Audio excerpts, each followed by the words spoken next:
So thank you very much. Welcome to OPSAN organization program S-Talk and also spending S-Talk. The introduction, how does S-Talk, how does it arise and affect your spending? So we'll be having series 1 to series 10 in Adiogo Adewoyin on this table of program.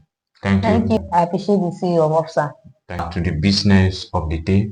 And when we talk about S-Shock and also spending, one thing that we need to understand is that anything that affects your head will also affect any figure that you have in your bank account. That is just the motivation for this series. Whether it will not affect it positively or whether it will not affect it negatively, and we have to know the series. So this S-Shock, and when we are talking about this S-Shock, what does S-Shock means?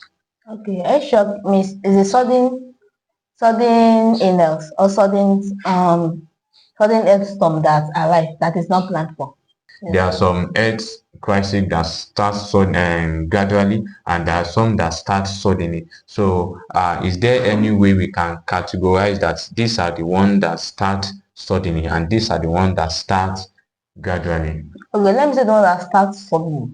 It's like a form of emergency. Like person have not been diagnosed before, the person does not have it before, just happen suddenly as a form of emergency. The one that's been happening is a chronic illness that's been happening for a long time. This is on treatment, concurrent treatment. So that's been happening for a long time. So that means that the process of that health challenges has been in process for a long time. So but health shock is an emergency. That one is not an health shock, chronic illness.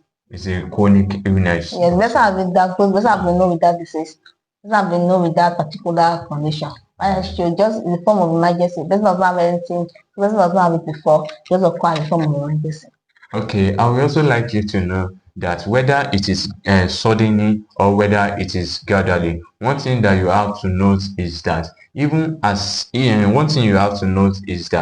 the sudden healthcare, there's what it does to your finances, and if it is gradually, it affects your income by you spending on it. You are spending on it. You are spending on that same sickness. Some people even have multiple sickness, so they keep spending on that sickness, using their resources on that sickness instead of focusing their resources in another way, or they keep using it in that sickness because it starts gradually or it has been in their body. But once it arrives as a storm, you divert all your resources to it at once. So